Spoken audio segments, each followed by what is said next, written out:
विश्वास का, आस और विश्वास का, जन जन के जीवन की खुशहाली का दर्पण, जन जन के जीवन की खुशहाली का दर्पण, ये है कृषि दर्शन, ये है कृषि दर्शन, ये है कृषि दर्शन।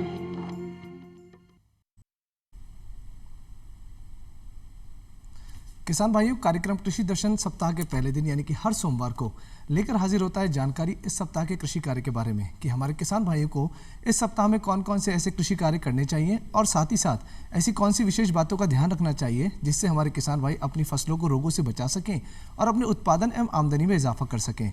और साथ ही साथ कार्यक्रम में आपकी समस्याओं का तत्काल समाधान किया जाता है फ़ोन इन कार्यक्रम के द्वारा।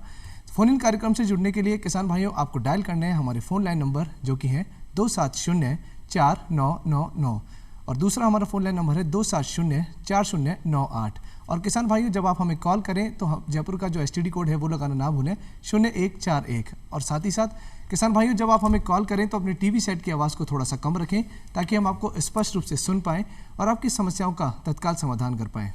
किसान भाइयों, रबी फसलों में मुख्यतः अभी सरसों की बुवाई का कार्य चल रहा है। हमारे कुछ किसान भाइयों ने अपने खेतों में सरसों की फसल की बुवाई कर दी है और कुछ अभी करने में है।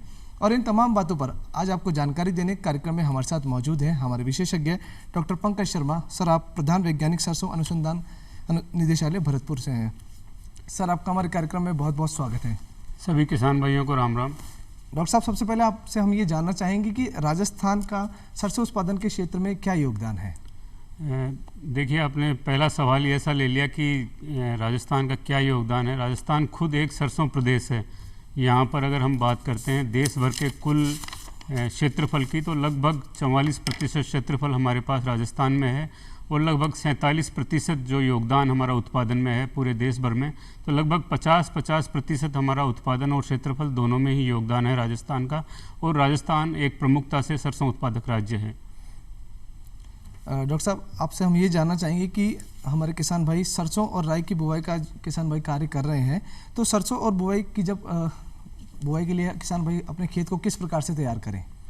देखिए, अधिकतर समय तो अब ऐसा है कि किसान भाई सरसों की बुआई के लिए अपने खेतों को तैयार कर चुके हैं, परंतु जो भी किसान भाई अभी देरी से बुआई करेंगे या जहाँ पर देरी से बुआई होगी वहाँ पर किसान भाई अभी भी खेतों को तैयार कर रहे हैं। और खेतों की तैयारी के लिए ऐसा है कि अगर आप सिंचित क्षेत्र में बुआई कर रहे हैं जहाँ पर आप सिंचाई करेंगे, सरसों में 1 या 2 सिंचाई करेंगे, उस खेतों के अंदर आपको पहली जुताई मिट्टी पलटने वाले हल से और उसके बाद में 3 से 4 जुताई आपको कल्टीवेटर से करके और पाटा लगा के खेत को तैयार करना होता है। परंतु जहाँ पर असिंचित क्षेत्र में किसान भाई खेत तैयार करते हैं वहाँ पर आप मिट्टी पलटने वाले हल से मिट्टी को पलटेंगे, उसके बाद में फिर उसको पाटा लगा करके दबा देंगे ताकि जो मॉइस्चर है, नमी है, वह संरक्षित रहे। और उसके बाद में ये क्रिया आप 2-3 बार दोहराते रहेंगे जब तक आपको बुआई करनी रहती है उससे पहले। और आखिरी में जब आप खेत को तैयार करेंगे उस समय कल्टीवेटर की सहायता से 2-3 जुताई करके मिट्टी को भुरभुरा करके उसके बाद में पाटा लगा देंगे। तो इस प्रकार से आप खेत की तैयारी सिंचित और असिंचित क्षेत्रों में दोनों में इस प्रकार से कर सकते हैं। तो डॉक्टर साहब, आज हम चर्चा कर रहे हैं राई और सरसों की बुवाई के बारे में। तो जो हमारे किसान भाई हैं राई और सरसों की बुवाई करते हैं, तो राई और सरसों के लिए बीज जो है उसकी उन्नत किस्में क्या हैं और इसमें सर जो बीज है उसकी प्रति हेक्टर की मात्रा क्या होनी चाहिए।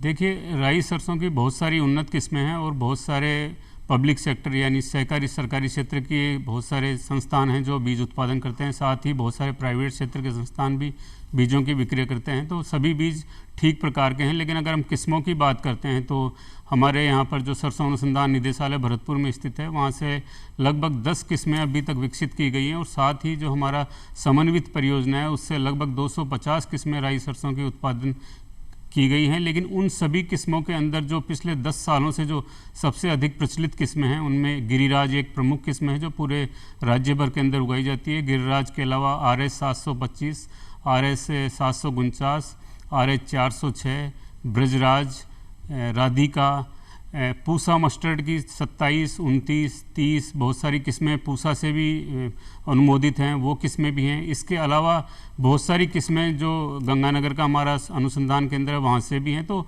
बहुत सारी किस्में हैं जिनको हम समय से देरी से बुआई करने पर सिंचित असिंचित क्षेत्रों के हिसाब से अलग अलग कैटेगराइज कर सकते हैं। किसान भाई जहाँ पर असिंचित ले रहे हैं वहाँ पर अगर आप RH 725 या RH 406 की बुआई करते हैं तो ये इस कम पानी के अंदर या असिंचित अवस्था में बहुत अच्छा उत्पादन देती है। इसके अलावा एक हमारी निदेशालय से अनुमोदित किस्म है DRMR 150-35, ये भी असिंचित क्षेत्र के लिए बहुत बढ़िया है। अगर हम सिंचित क्षेत्र की बात करते हैं तो गिरिराज एक प्रमुख किस्म है जो पूरे प्रदेश भर में समय पर बुआई की जाने वाली एक उन्नत किस्म है। और अगर हम बीज की मात्रा की बात करें तो लगभग प्रति हेक्टेयर, चूँकि बहुत छोटा दाना होता है सरसों की फसल में है, तो इसकी प्रति हेक्टेयर हमारे को 3 से 4 किलो तक जो प्रति हेक्टेयर बीज की दर है वह पर्याप्त रहती है। डॉक्टर साहब, क्योंकि आज हम चर्चा कर रहे हैं राई और सरसों फसल के लिए, तो हमारे किसान भाइयों को आप जानकारी दीजिए कि सरसों फसल में खाद और उर्वरक प्रबंधन किस प्रकार करें हमारे किसान भाई।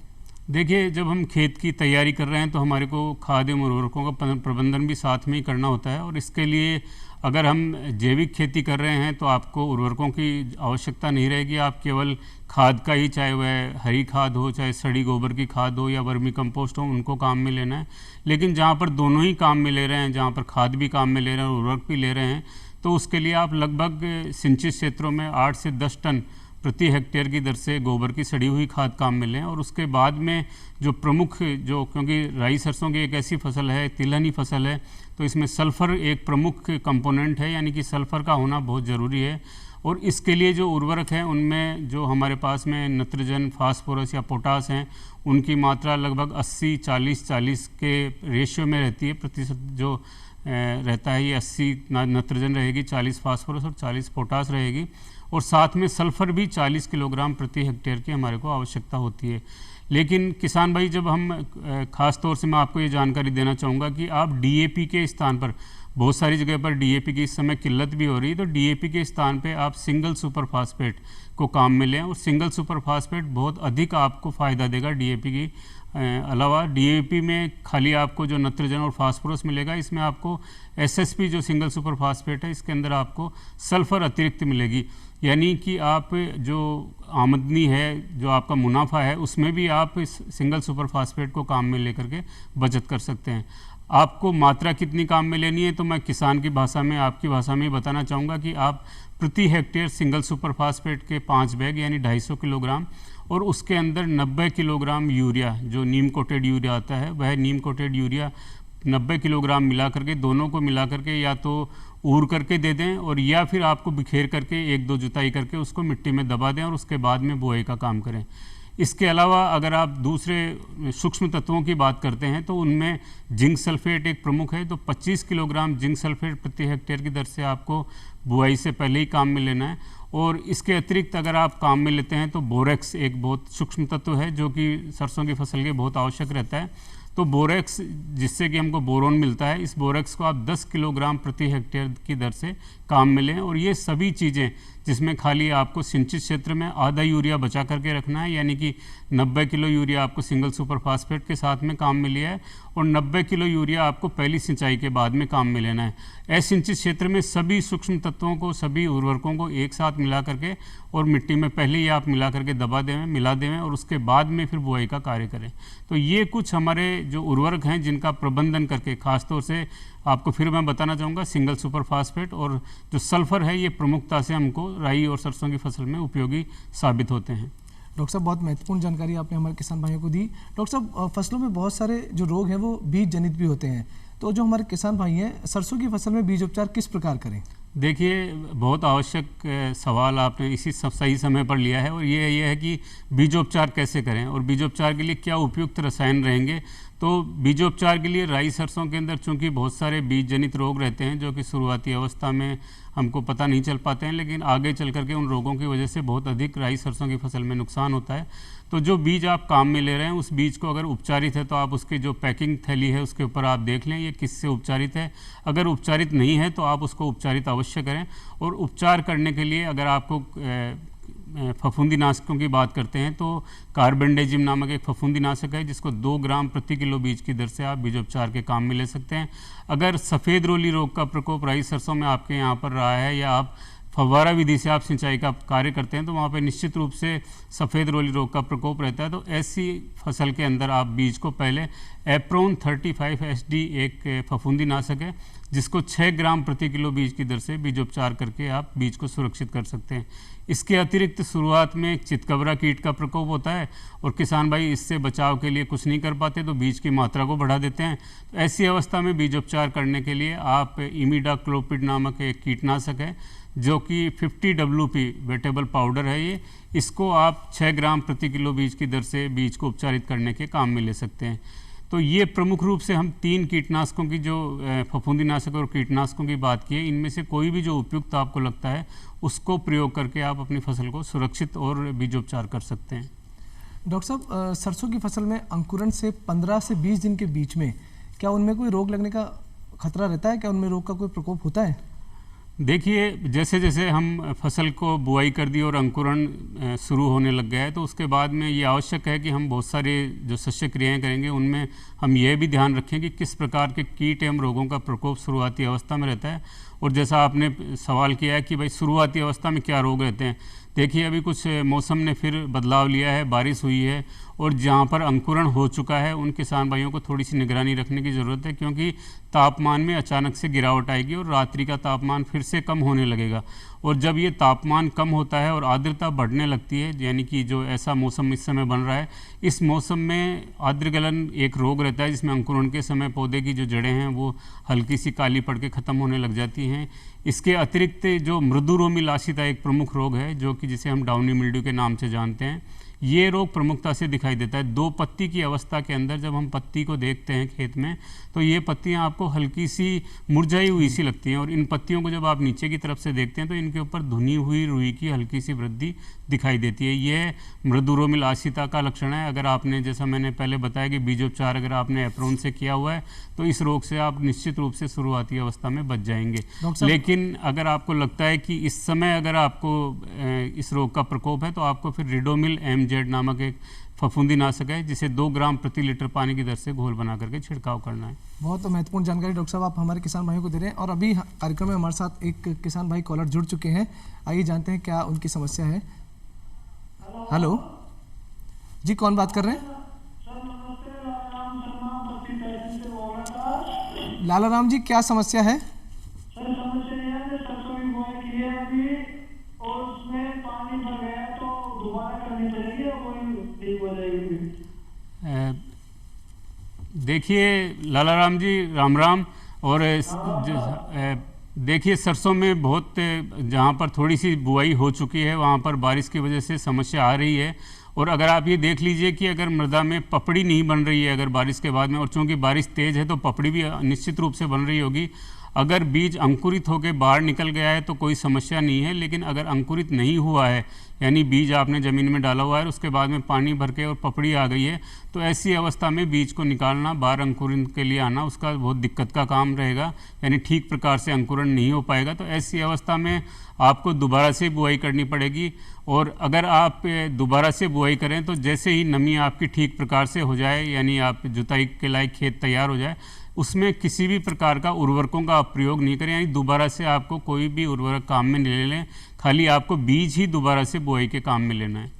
डॉक्टर साहब, फसलों में खरपतवार से बहुत ज़्यादा नुकसान होता है, तो हमारे जो किसान भाई हैं वो सरसों की फसलों में खरपतवार का प्रबंधन किस प्रकार करें और खरपतवार से बचाव के लिए खरपतवार नाशी को रसायन का भी उपयोग कर सकते हैं हमारे किसान भाई? देखिए, खरपतवारों से सभी फसलों के अंदर बहुत अधिक नुकसान होता है और राई सरसों की जो फसल है इसमें भी लगभग 30 से 35% तक नुकसान अगर बहुत अधिक खरपतवार रहते हैं तो उनसे रहता है। और चूंकि सरसों की फसल खुद चौड़ी पत्ती वाली फसल है और बहुत सारे जो खरपतवार इसमें जो पनपते हैं उनमें बथुआ, खरतुआ और बहुत सारे खरपतवार हैं वो भी चौड़ी पत्ती के ही रहते हैं।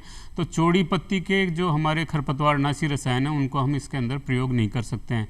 परंतु अगर आपको लगता है कि आपके यहाँ पर बहुत अधिक खरपतवारों का दिक्कत फसल में रहती है तो आप पेंडेमेथिलिन नामक एक खरपतवारनाशी है जिसे 1 किलोग्राम यानी कि लगभग 3.3 किलोग्राम उसके कुल मात्रा को लेकर के आप प्रति हेक्टेयर की दर से आपको छिड़काव करना है। और छिड़काव आपको करना है बुआई के जैसे आपने बुआई कर दी उसके बाद में अंकुरित नहीं हो बीज, उससे पहले आपको छिड़काव करना है। यानी आपको लगभग 48 घंटे के अंदर, बुआई के 48 घंटे के अंदर आपको मृदा के ऊपर इसका छिड़काव करना है। यह रसायन, खरपतवारनाशी रसायन, फिर आपके जो जितने भी खरपतवार हैं उनको बाहर निकलने से रोक पाएगा। तो इस प्रकार के जो खरपतवारनाशी है उसको आप प्रयोग में कर ले सकते हैं। परंतु अगर आपका अंकुरण हो चुका है और उसके बाद में आपके खरपतवारों की समस्या रहती है, तो आपको जो हाथ से या जो हस्तचलित जितने भी प्रकार के यंत्र जो हमारे IT के मेथड से किसान भाइयों ने खुद ने डेवलप कर रखे हैं, उनकी सहायता से आप खरपतवार निकाल करके फसल को सुरक्षित और ठीक प्रकार से उसको पनपा सकते हैं। डॉक्टर साहब, हमारे किसान भाई जब सरसों की फसल की बुआई करें तो फसलों की जब वो बुआई करते हैं तो पौधे से पौधों के बीच में कितनी उन्हें उचित दूरी रखनी चाहिए हमारे किसान भाइयों को? देखिए किसान भाइयों, ऐसा है कि जब आप बीज की सही मात्रा काम में लेते हैं, लगभग 3 किलोग्राम अगर बीज की मात्रा काम में ले रहे हैं और 45 सेंटीमीटर लगभग 1.5 फीट की दूरी पे कतार से कतार की दूरी रख रहे हैं, तो आपको उचित पौधे से पौधों की दूरी भी रखना जरूरी है। तो अगर सही मात्रा में बीज है तो आपके पौधे से पौधों की दूरी भी उचित रहेगी। लेकिन कई बार हमारे पास में जो पुरानी मशीनें हैं, बीज बोने की मशीनें हैं, उनमें लगातार बीज गिरने की समस्या रहती है। जैसे गेहूं की जैसे हम बुआई करते हैं तो उन्हीं मशीनों से जब हम बुआई करते हैं तो बीज पास पास में ज़्यादा गिर जाता है और बीज की दर भी इस वजह से अधिक हो जाती है। तो पौधों से पौधों की जो उचित दूरी रहेगी वो लगभग 10 से 15 सेंटीमीटर रहेगी। और मैं आपको एक खास बात यहाँ पे ये भी बताना चाहूँगा कि अगर आपको लगता है कि आप बीज कम काम में नहीं ले पा रहे हैं, तो आप लगभग उतनी मात्रा में जितना आप बीज ले रहे हैं उतनी मात्रा में बाजरा ले लें और उस बाजरे को हल्का सा कढ़ाई में डाल करके गर्म करके भून लें ताकि उसका अंकुरण नहीं हो। इस भुने हुए बाजरे को लेकर के आप सरसों के बीज के साथ मिला करके फिर बुआई के काम में लें, तो आपकी बीज की मात्रा भी बढ़ जाएगी और पौधों से पौधों के बीच में उचित दूरी भी हो जाएगी। डॉक्टर साहब, हमारे किसान भाई को बताइए शुरुआती अवस्था में लगने वाले रोग या कीटों से जो हमारे किसान भाई हैं अपनी फसल का बचाव किस प्रकार करें? देखिए, शुरुआती अवस्था में जो प्रमुख कीट या रोग की बात करें तो एक रोग की हमने अभी चर्चा की थी जिसमें मृदुरोमिलासिता रोग था। इसी रोग का शुरुआत में 15 से 20 दिन के अंदर इसका असर रहता है अगर तापमान में कमी रहती है। लेकिन एक प्रमुख कीट भी है जो कई बार ऐसा होता है कि जब तापमान अधिक रहता है, अब तो तापमान धीरे धीरे कम हो जाएगा आपके बारिश होने के बाद में, लेकिन तापमान पिछले दिनों में लगभग 35-36 डिग्री सेल्सियस तक रहा है, जबकि सरसों के अच्छे अंकुरण के लिए 32 डिग्री है, उससे कम तापमान रहना चाहिए। लेकिन किसान भाइयों, अगर शुरुआत में कीटों की बात करते हैं तो शुरुआती अवस्था के अंदर चितकबरा एक कीट है जिसका शरीर थोड़ा सा काला और हल्के हल्के से सफ़ेद धब्बे होते हैं और ये कीट शुरुआती अवस्था में खरपतवार में पनपता रहता है और जैसे ही सरसों की बुआई करते हैं तो अंकुरित हुई सरसों के कूड़ों के अंदर जाके, फसल के अंदर जा करके और अंकुरित बीज पत्र को ही चूस करके, ये चूसने वाला कीट है, चूस करके उसको ख़त्म कर देता है। और कई बार देखा गया है कि किसान भाइयों को बहुत बार दोबारा से बुआई करनी पड़ती है। तो चितकबरा कीट के नियंत्रण के लिए एक मैंने बताया था आपको बीजोपचार कर लें शुरुआत में, या फिर आप जब आखिरी जुताई कर रहे हैं उस समय क्विनालफास नामक एक कीटनाशक है, ये 1.5% चूर्ण आता है जिसको आप लगभग 25 किलोग्राम प्रति हेक्टेयर की दर से खेत में भुरकाव करके उसके बाद में बुआई करें तो शुरुआती अवस्था में चितकबरा कीट का प्रकोप नहीं होगा। फिर भी अगर खड़ी फसल में आपको चितकबरा कीट दिखाई देता है तो आप मेलाथियान नामक कीटनाशक है, इसे 1 मिलीलीटर प्रति लीटर पानी की दर से घोल बना करके छिड़काव कर दें तो भी आप चितकबरा कीट से आप बचाव कर पाएंगे। बहुत बहुत महत्वपूर्ण जानकारी डॉक्टर साहब आपने हमारे किसान भाइयों को आज इस कार्यक्रम में दी। तो किसान भाइयों, कार्यक्रम में आज आपने बहुत ही महत्वपूर्ण जानकारी डॉक्टर साहब ने आपको यहाँ पर दी। अगर आप कार्यक्रम में क्या देखना चाहते हैं और आप हमसे जुड़ना चाहते हैं तो हमें लिख भेजिए। हमारा पता है कृषि दर्शन, DD राजस्थान, दूरदर्शन केंद्र, जयपुर। डॉक्टर साहब, आपका हमारे कार्यक्रम में पधारने के लिए बहुत बहुत धन्यवाद। बहुत बहुत धन्यवाद।